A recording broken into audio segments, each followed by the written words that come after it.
지난 주일에 이사야의 소망에서 제가 거룩한 시 남은 자에 대한 이야기로 소망의 말씀을 마무리를 졌는데, 이사야는 제1 이사야, 제2 이사야 39장까지 하고 나머지 27장 꼭 신약 성경과 구약 성경의 분량처럼 장수가 되어서 숫자로 그렇게 말을 하는데, 앞에 이야기가 망하고 결국 잡혀가는 이야기,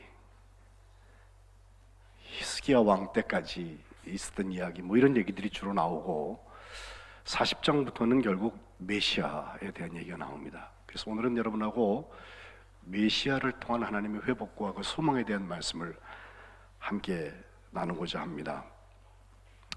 지난 성탄절에 우리 할렐루야 찬양대가 핸델의 오라토리오 메시아를 선곡해서 연주를 했는데, 메시아 그러면 그저 곡의 제목으로 남는 것이 아니고 우리를 구원하시기 위하여서 하나님이 기름 부어 주신 분, 하나님이 선택하시고 구분하시고 기름 부으신 분이라는 뜻이죠. 그 마시아라는 그 히브리어가 기름 부었다는 뜻이에요. 그리고 이것을 그리스 헬라어로 바꿀 때 크리스토스라고 그래서 우리가 예수 그리스도라고 말할 때 그리스도가 바로 기름 부었다는 뜻입니다. 근데 구약 성경에 보면 기름 부음을 받은 종류가 세 사람의 종류가 나오는데, 하나는 왕을 기름 부었습니다. 그렇죠? 사무엘을 통하여서 사울 왕 기름 부었다가 패하고 다윗 왕에다가 기름 부었고 한참 제가 했잖아요, 여러분. 그죠? 예. 왕을 기름 부었어요. 그런가 하면 대제사장을 기름 붓습니다. 주의 일을 잘 감당케 하기 위하여서 성별한다 그러죠.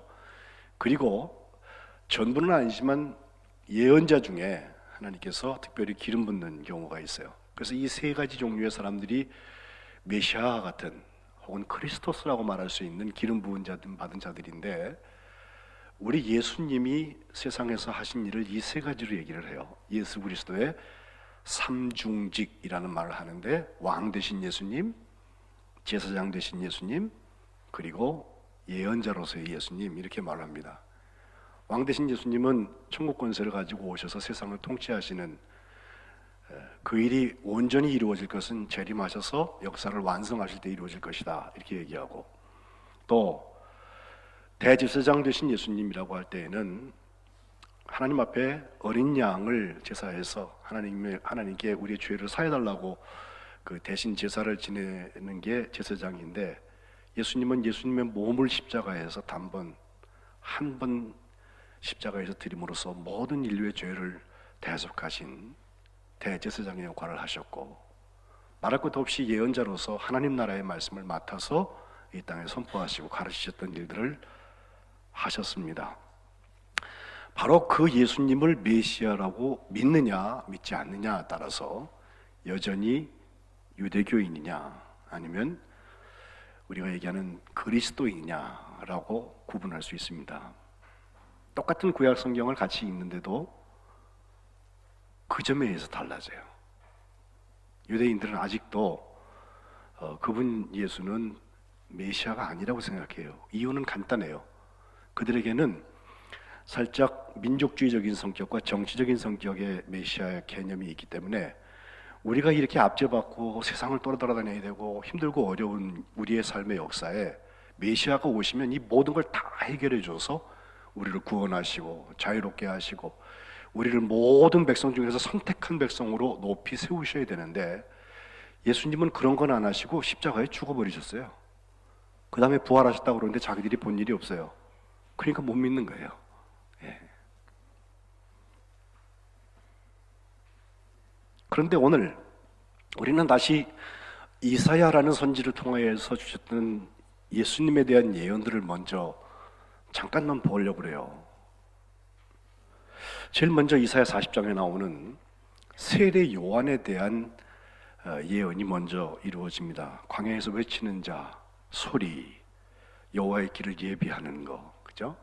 이것이 세례 요한을 통해서 이루어졌다고 누가복음과 마가복음에 기록하고 있고, 예수님에 대한 직접적인 예언들이 먼저는 이사야 7장 14절에 하나님의 징조에 대한 얘기가 나와서 처녀가 잉태하여 아들을 낳을 것이요 그 이름을 임마누엘이라 하라 그랬는데, 마태복음 1장 23절에는 이 말씀을 그대로 인용하면서 하나님이 우리와 함께 하심이라, 임마누엘에 대한 설명을 하고 있습니다.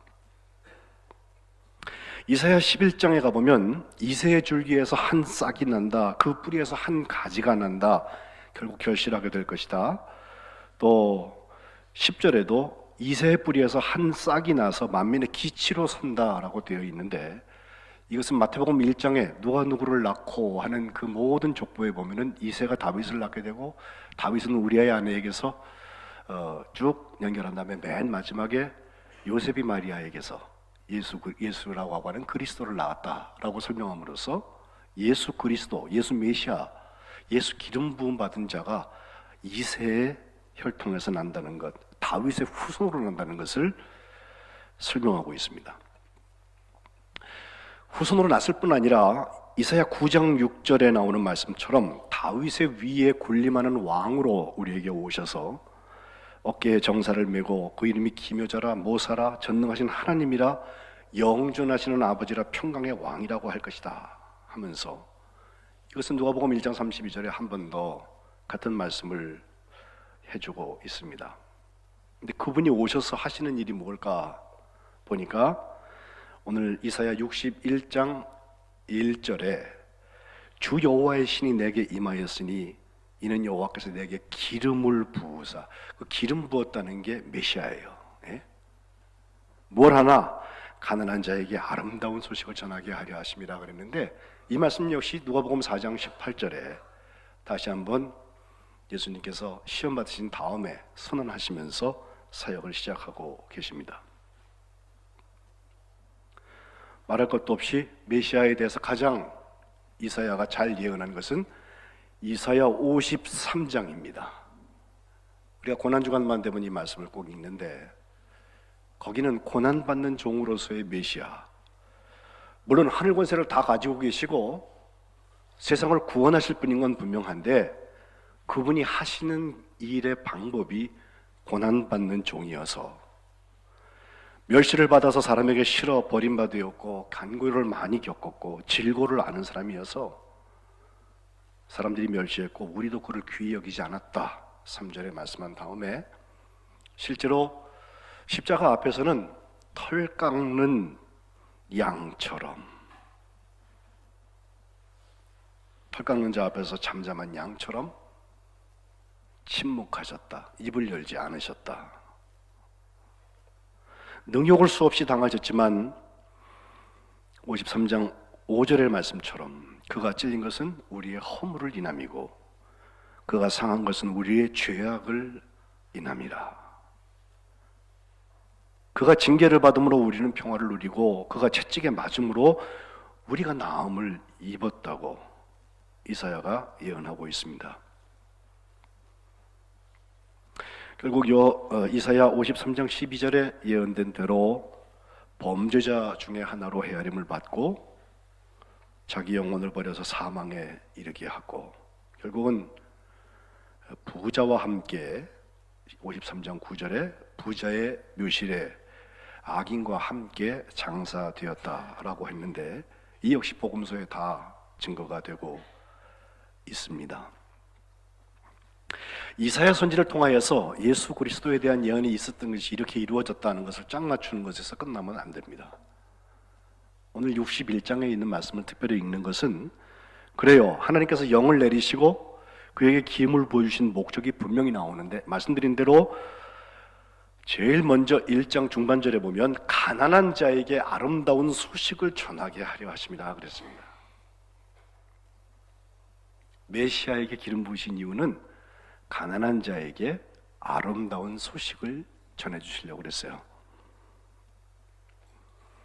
비슷한 예언이 또 이사야에 나옵니다. 52장 7절에 보면 좋은 소식을 전하며 평화를 공포하며 복된 좋은 소식을 가져오며 구원을 공포하며 시온을 향하여 이르기를 내 하나님이 통치하신다 하는 자의 산을 넘는 발이 어찌 그리 아름다운가. 그 족적을 얘기하고 있어요. 이사야 40장 9절에는 아름다운 소식을 시온에 전하는 자여 너는 높은 산에 오르라. 아름다운 소식을 예루살렘에 전하는 자여, 너는 힘써 소리를 높이라. 두려워하지 말고 소리 높여 유다의 성읍들에게 이르기를 너희의 하나님을 보라 하라 그랬어요. 지금 세상에 들어야 될 얘기도 많고 봐야 할 것도 많고, 그러나 그에 앞서서 너희의 하나님을 보아라. 네 하나님이 통치하신다. 이것을 복된 소식으로 전하라는 것입니다. 우리는 로마서 10장으로 넘어가서 거기 어떻게 하면 사람들이 주의 이름을 부르고 구원을 받는 역사를 이룰 수 있을까? 그 과정을 설명한 것을 보는데, 이렇지 않았으면 어떻게 그렇게 하겠느냐 하는 말을 통해서, 믿지 않는데 어떻게 그걸 부르겠냐? 듣지도 못한 사람을 어떻게 믿겠느냐? 전파하는 자가 없으니 어떻게 듣겠느냐? 보내심 받지 않은데 어떻게 전파하겠냐 하면서, 전파해야 보내심을 받고, 또 보내심을 받아야 믿게 되고, 믿어야 부르고, 그래야 구원에 이른다고 거꾸로 설명을 하고 있는데, 그 로마서 10장 15절에 보면 기록된 바 아름답도다 좋은 소식을 전하는 자들의 발이여 함과 같으니라 그랬습니다. 바로 이사야의 오늘 61장에 나오는 말씀입니다.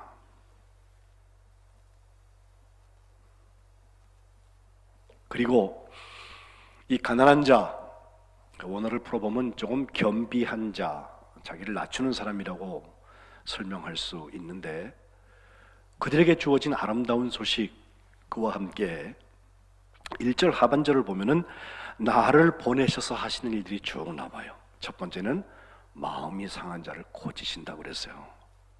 이 고친다는 말은 묻고 싸매는 것을 말합니다.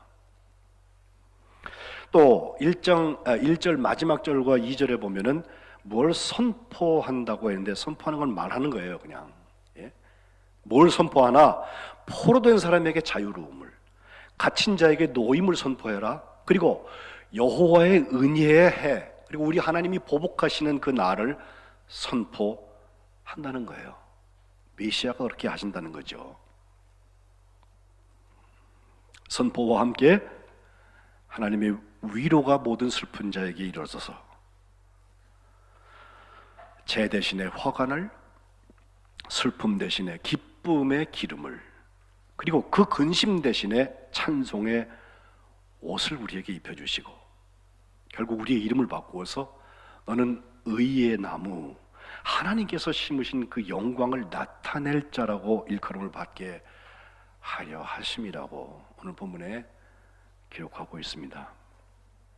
위로는 그저 귀에 듣기 좋은 립 서비스를 하는 게 위로가 아니고, 메시아를 통해서 하나님께 주시는 그 말씀의 능력을 선포할 때 참된 위로가 우리의 영혼 가운데 옵니다. 이사야를 통하여서 예언된 그분이 예수님에게서 일어났다는 그 이야기를 우리가 다시 한번 볼 때, 메시아가 고치신 사람, 메시아가 놓아준 사람, 자유하고 해방시켜 주신 그 선포의 대상된 사람, 그리고 죄로 인하여서 삶의 무게에 눌려서 슬픔으로 찌들어 있는 사람에게 위로를 선포해 주신 그 사람이 바로 우리가 기도하고 있는 소망의 사람들입니다.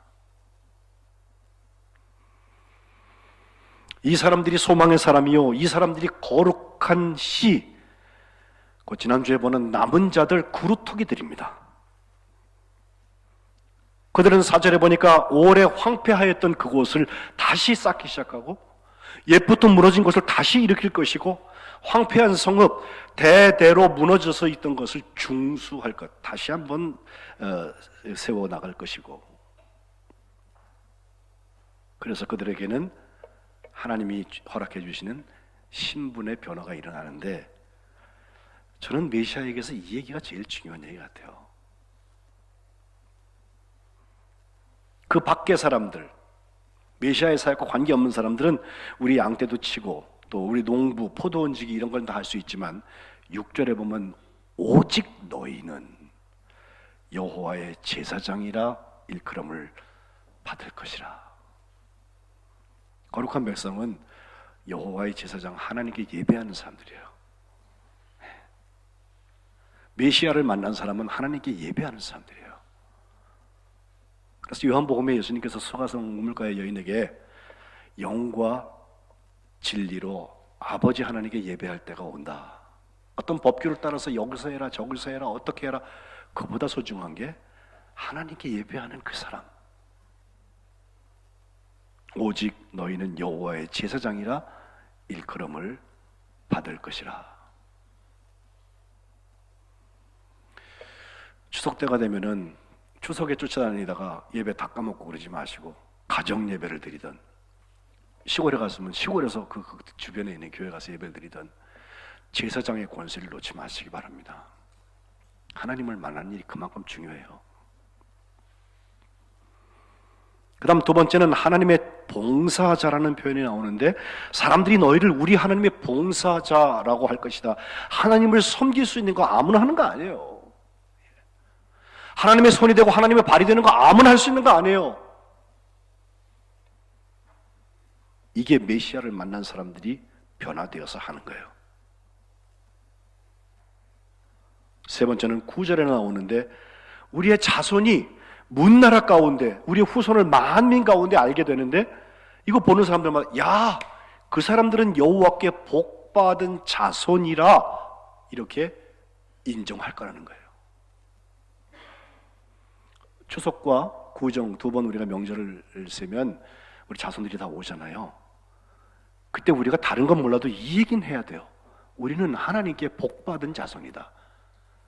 여기 자손이라는 말이 씨라는 뜻이에요. 지난주에 얘기했던 거룩한 씨, 똑같은 단어 써요. 우리가 육신으로는 하나님과 관계없는 데서 태어났을 수도 있어요.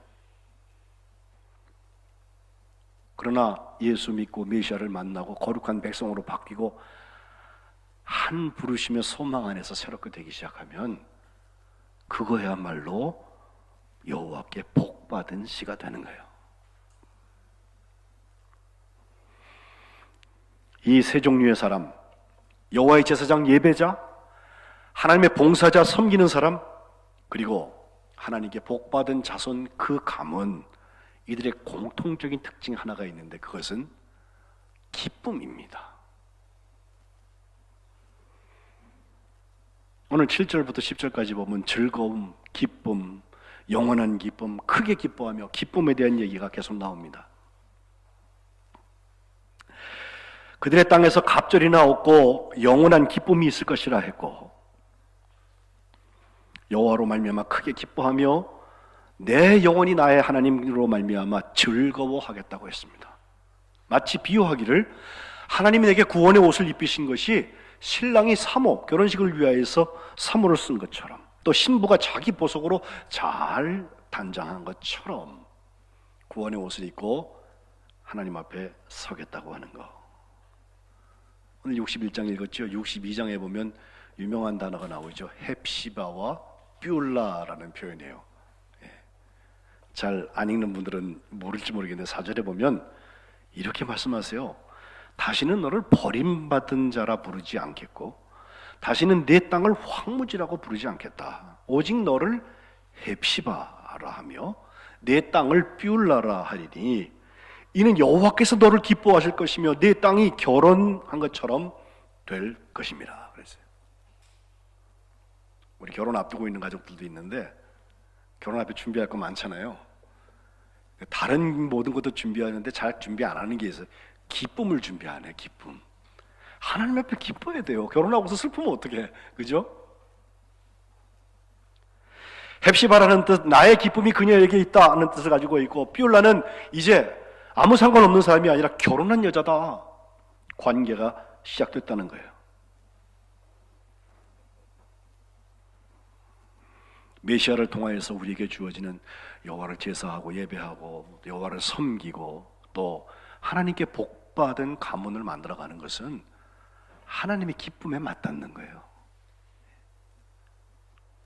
이것이 우리들의 간증거리가 되어야 할 것입니다. 스바냐 3장 17절에 보면 너희 하나님 여호와가 너희 가운데 계시니 그는 구원을 베푸실 전능자이시라. 그가 너로 말미암아 기쁨을 이기지 못하시며 너를 잠잠히 사랑하시며 너로 말미암아 즐거이 부르며 기뻐하시리라. 이런 말씀이 있어요. 나 때문에 하나님께서요 그 기쁨을 이기질 못해갖고 어쩔 줄 몰라 하신단 말이죠. 그게 메시아를 통하여서 하나님의 자녀가 권세가 회복된 사람들을 하나님이 대우하시는 방식이에요. 누구처럼 청문회에 나가야 될 자리는 아닐지 모르겠어요. 그러나 하나님이 제게 주신 기쁨은 그 어떤 것과 비교할 수 없는 거예요. 하나님의 아들이기 때문에, 하나님의 딸이기 때문에 주신 거 아니에요. 이것이 메시아를 통하여서 일어난다고 하는 거. 이번 추석을 또 지내면서 메시아에 대한 소망, 저 멀리 있는 나중에 메시아 왕국이 되어서 다시 오셔서 통치하실 거 말고 그 기쁨 때문에 오늘 내게 이 기쁨이 새롭게 무르익어가고 또 경작되어져 가고 우리의 형제자매들과 함께 나누어지는 축복이 우리 교회에 있으시기를 주님의 이름으로 축복합니다. 난인 연망의 노래를 살아온 사람들은 결국 하나님의 기쁨의 자리에 서게 될 텐데, 한 사람 이야기를 하고서 말씀 마치겠습니다. 1975년도에 그때 9살 났던 한 어린이가 부모의 손을 붙잡고 미국으로 이민을 갑니다. 미국 가서 이름을 알렉스 정이라고 이름을 바꿨어요. 그의 아버지가 고려대학교 법대를 졸업하시고 또 법조계에 계시던 분이라서 어렵지 않게 그 아이는 법을 공부하는 쪽으로 열심히 공부를 해서 조지 워싱턴 법학대학에 진학을 합니다. 키도 헐친하고 학벌도 좋고 또 스포츠, 미국 아이들은 좋아하는데 스포츠도 뭐 만능 스포츠맨이었다고 그래요. 그래서 아주 인기가 좋아서 그 어린 나이에 결혼을 약속한 여자가 있을 정도였다고 합니다. 그런데 하루아침에 모든 것이 물거품이 됩니다. 25살 됐을 때인데 1991년도에 자기 아버지 어머니가 텍사스로 이사를 가셔서 그 부모님을 만나러 가다가 그 차가 교통사고가 나가지고 겨우 의식을 찾고 몸을 움직이려고 하는데 아무것도 안 움직여지는 거예요. 차 지붕이 머리를 짓눌러서 목이 부러졌다는 겁니다.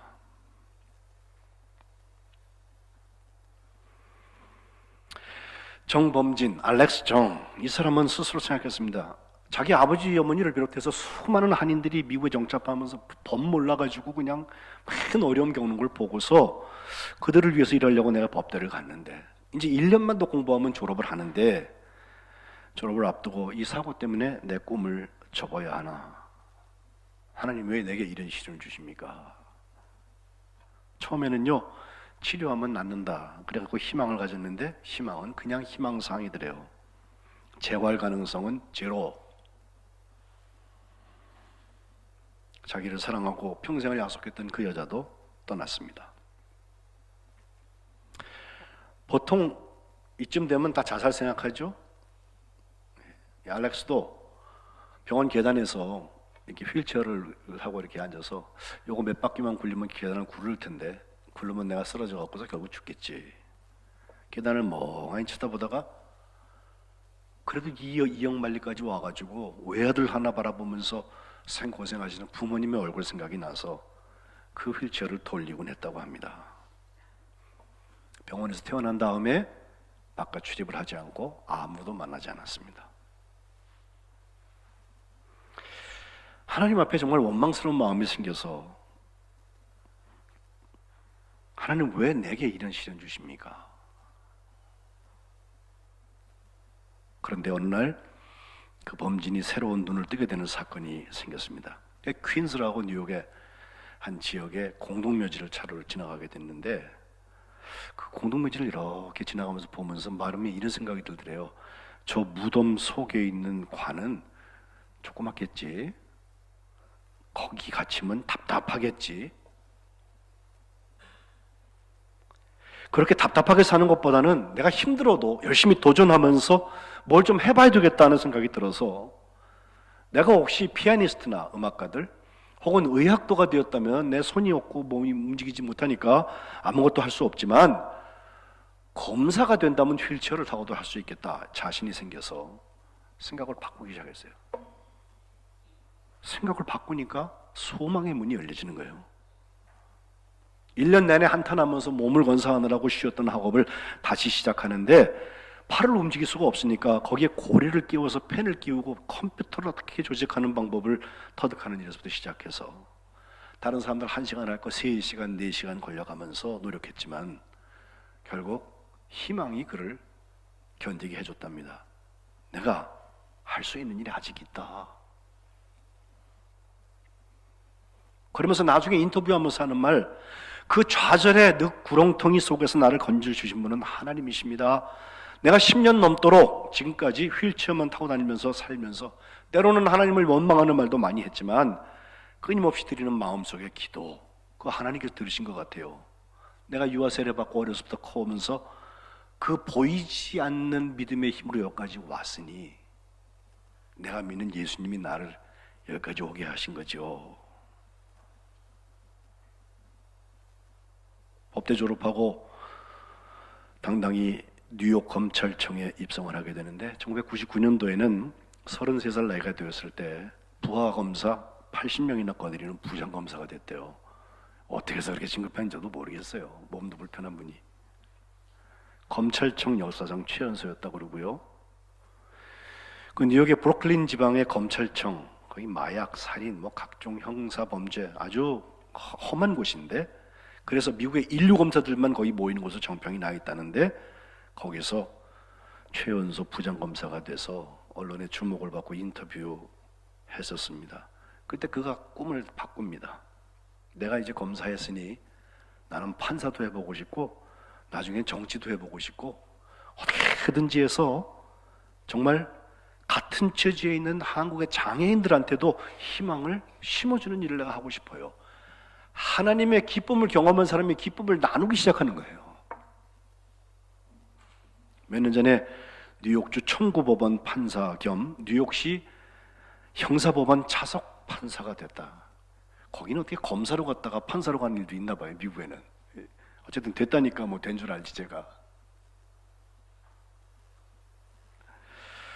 Shake a leg, 이 다리를 흔들어봐, 이런 미국인 장애인 프로그램에 참가해서 동료 장애인들하고 수영, 말타기 이런 거 하면서 마음 열고 자신감을 키웠다고 하는데, 우리나라에 한번 다녀가면서 너무 한국의 장애인들의 이 시설이 극악하고 좀 힘들고 낙후되어 있다 싶어서 그들을 위해서 뭘 하고 싶다고.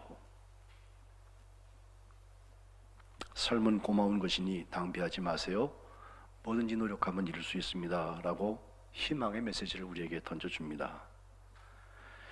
벤처 여왕 이수영 씨하고 결혼한 다음에 이혼했다는 얘기 이런 얘기도 있지만, 저는 여기까지만 보아도 믿음으로 소망의 눈을 뜬 사람이 하나님의 기쁨을 누리기 시작한 것은 그걸 나눌 때 하나님께 예배하는 사람, 하나님을 섬기는 사람, 하나님의 복받은 씨앗들, 그들이 세상에서 무엇을 해야 될지 분명히 알 수 있습니다. 메시아가 우리의 소망이 된다는 것은 나중에 하나님 나라에서 만날 일 분명합니다. 그러나 이 땅에서 이미 우리가 나눠야 될 기쁨이 있습니다.